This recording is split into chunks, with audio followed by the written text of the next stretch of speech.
Hello everyone, welcome back to Himachal success book. आज हम discuss करेंगे 3 अप्रैल 2021 के करंट अफेयर्स। सबसे पहले हम हिमाचल प्रदेश के करंट अफेयर डिस्कस करेंगे, उसके बाद नेशनल और इंटरनेशनल करंट अफेयर डिस्कस करेंगे। स्टार्ट करते हैं डिस्कशन। सबसे पहले practice question. The question is, आपातकाल के दौरान जेल गए व्यक्तियों द्वारा दिए गए अपार योगदान को सम्मानित करने के लिए हिमाचल प्रदेश सरकार ने किस समारोह का आयोजन किया है। ये 4 ऑप्शन हैं और जो भी करेक्ट आंसर है कमेंट बॉक्स में लिख के दीजिएगा। वीडियो के एंड में हम इसको डिस्कस करेंगे। First question is, which is the first panchayat of Kangra district which had decided to launch a crackdown against the drug and liquor mafia। Kangra जिले की पहली पंचायत कौन सी है जिसने ड्रग और शराब माफिया के खिलाफ कार्रवाई शुरू करने का फैसला लिया है।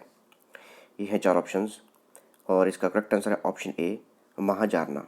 तो कांगड़ा डिस्ट्रिक्ट में बैजनाथ ब्लॉक में एक पंचायत है, उसका नाम है महाजारना पंचायत।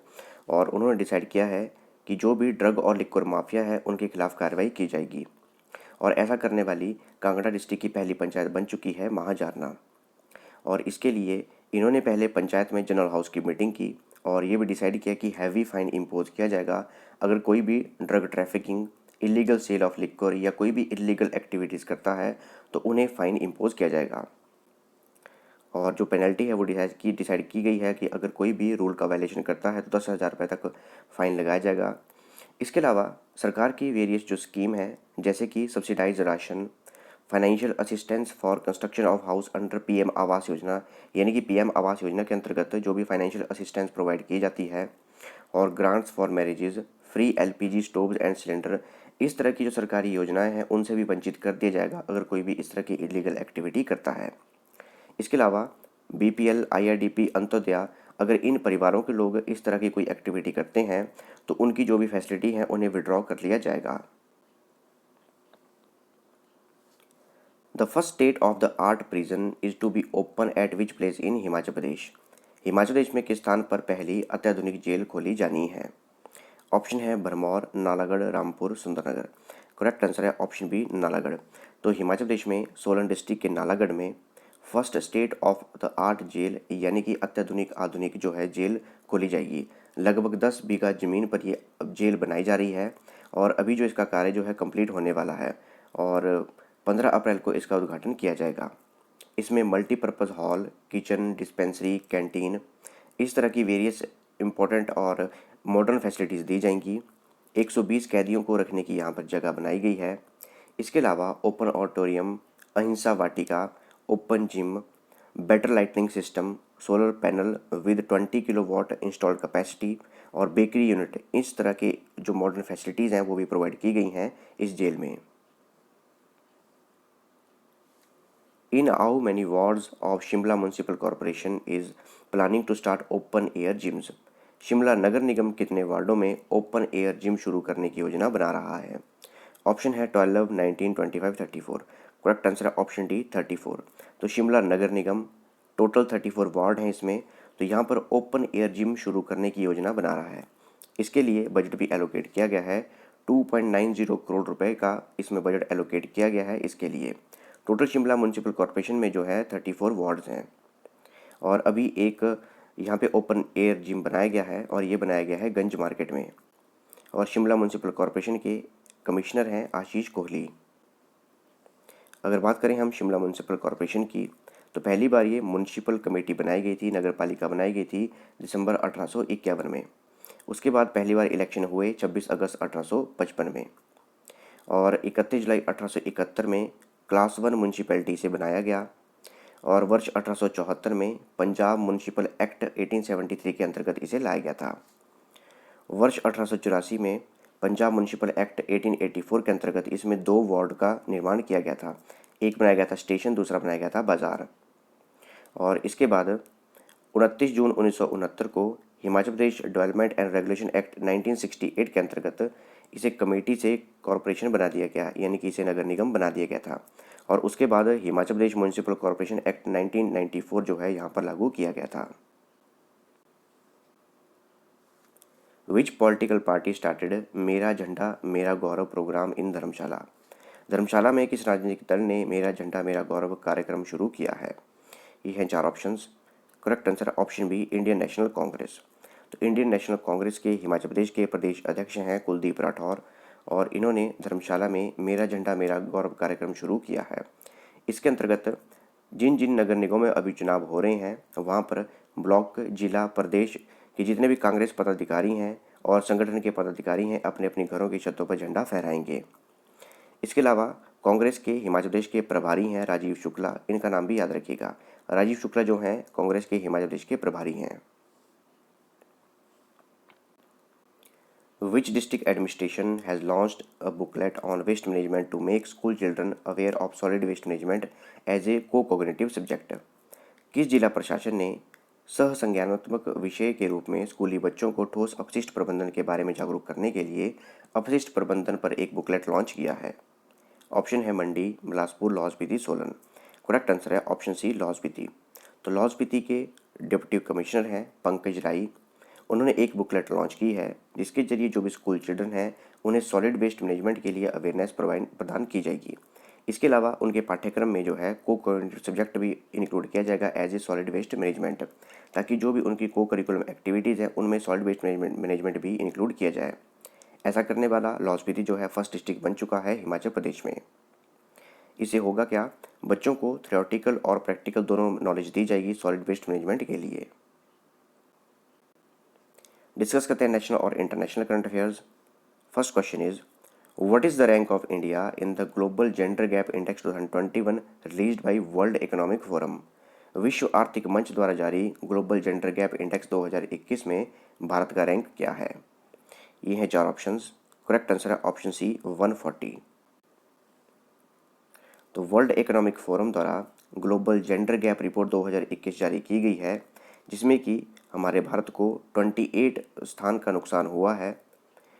पिछले वर्ष 2020 में इंडिया का रैंक था 112 153 कंट्रीज़ में, और अब रैंक हो चुका है 140 156 कंट्रीज़ में।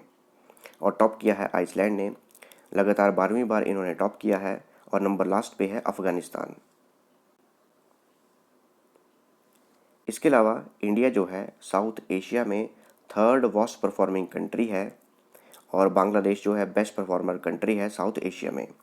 अगर इंडिया के नेबर्स के बारे में बात की जाए तो बांग्लादेश का रैंक है 65, नेपाल 106, श्रीलंका 116, भूटान 130, इंडिया का रैंक 140 है, पाकिस्तान का 153 और अफगानिस्तान का 156। तो रैंक के हिसाब से देखा जाए अगर नेबरिंग कंट्रीज़ में तो इंडिया जो है पाकिस्तान और अफगानिस्तान से ही आगे है। इसके अलावा बांग्लादेश, नेपाल, श्रीलंका और भूटान ये इंडिया से आगे हैं। बात करें ग्लोबल जेंडर गैप रिपोर्ट की, इस बार 15th एडिशन इसका पब्लिश किया गया वर्ल्ड इकोनॉमिक फोरम के द्वारा, और पहली बार 2006 में इसे इंट्रोड्यूस किया गया था।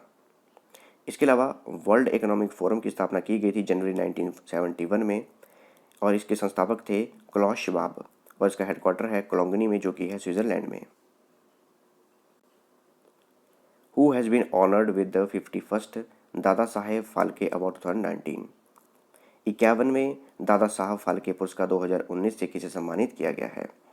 ये हैं चार ऑप्शंस। करेक्ट आंसर है ऑप्शन डी, रजनीकांत। तो लीजेंडरी एक्टर रजनीकांत को 51st दादा साहब फाल्के अवार्ड से सम्मानित किया गया है, और ये अवार्ड दिया गया है इन्हें 2019 के लिए। और साउथ इंडिया के 12th ऐसे ये एक्टर बन चुके हैं जिन्हें कि दादा साहब फाल्के अवार्ड से सम्मानित किया गया है। इनका पूरा नाम है शिवाजी राव गायकवाड़, और ये कर्नाटका के रहने वाले हैं। What is the theme of the International Children's Book Day 2021? अंतर्राष्ट्रीय बाल पुस्तक दिवस 2021 का विषय क्या है? ये हैं चार ऑप्शंस। करेक्ट आंसर है option A, the music of woods.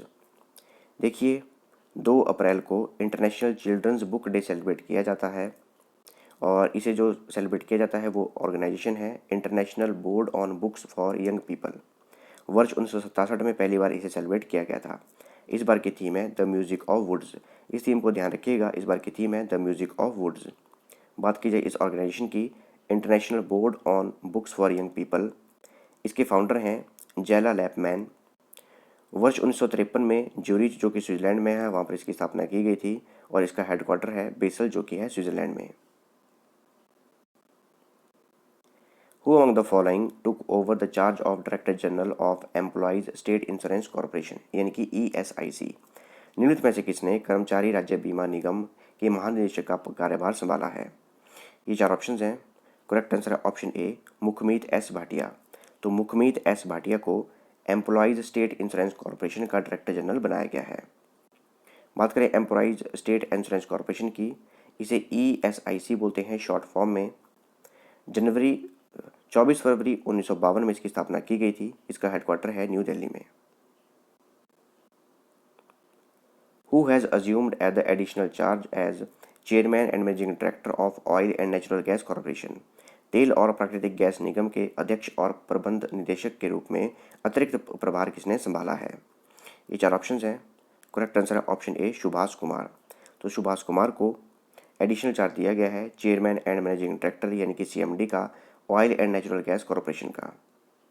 बात करें oil and natural gas corporation की, भारत सरकार द्वारा 14 अगस्त 1956 को इसकी स्थापना की गई थी। इसका हेडक्वार्टर है न्यू दिल्ली में, न्यू दिल्ली के वसंत कुंज में, और इसके CEO हैं Shashi Shankar. Where did the multinational military exercise named Shantir Ogroshena 2021 front runner of the peace is scheduled to be held? Shantir Ogroshena 2021 नामक बहुराष्ट्रीय सैन्य अभ्यास कहाँ पर आयोजित होने वाला है? ये 4 ऑप्शंस हैं। देखिए, इस जो मल्टी नेशनल मिलिट्री एक्सरसाइज का जो नाम है शांतिर ओग्रोशेना, देखिए ओग्रोशेना जो है ये एक बंगाली वर्ड है, तो यहाँ से हमें लग रहा है पता कि ये या फिर वेस्ट बंगाल में होगी या फिर बांग्लादेश में होगी। तो इसे जो है बांग्लादेश में ऑर्गेनाइज किया जाएगा। तो शांतिर ओग्रोशेना 2021 जो है इसे बांग्लादेश में ऑर्गेनाइज किया जाएगा और इसमें थीम रखी गई है रोबोस्ट पीस कीपिंग ऑपरेशंस। 4 अप्रैल को इसे ऑर्गेनाइज किया जाएगा क्योंकि उस दिन जो है बांग्लादेश के father of nation Bangabandhu Sheikh Mujibur Rahman का बर्थडे सेलिब्रेशन की जाती है। इसके अलावा बांग्लादेश को आज़ाद हुए 50 वर्ष पूरे हो चुके हैं, इसलिए वहाँ पर सेलिब्रेशंस की जा रही हैं। और इस मल्टीनेशनल एक्सरसाइज में Indian army, Bhutan army, Bangladesh army और श्रीलंकन आर्मी, ये चारों आर्मी पार्टिसिपेट करेंगी। Indian army, Bhutan army, Sri Lankan army और बांग्लादेश आर्मी ये पार्टिसिपेट करेंगी। इसके अलावा इसमें मिलिट्री ऑब्जर्वर्स भी होंगे जो कि USA, UK, Turkey, Saudi Arabia, Kuwait और सिंगापुर, यहाँ की जो आर्मी है वो एज ए मिलिट्री ऑब्जर्वर काम करेगी। According to Global Gender Gap Report 2021, a worst performing country in the report is global gender gap 2021 की रिपोर्ट के अनुसार रिपोर्ट में सबसे खराब प्रदर्शन किसने किया है? अभी हमने डिस्कस किया, ये 4 ऑप्शंस हैं। करेक्ट आंसर है ऑप्शन डी, अफगानिस्तान। सबसे लास्ट रैंक पर है Afghanistan global gender gap report 2021 में। डिस्कस करते हैं practice question. The question is, आपातकाल के दौरान जेल गए व्यक्तियों द्वारा दिए गए अपार योगदान को सम्मानित करने के लिए हिमाचल प्रदेश सरकार ने किस समारोह का आयोजन किया है? ये 4 ऑप्शंस हैं।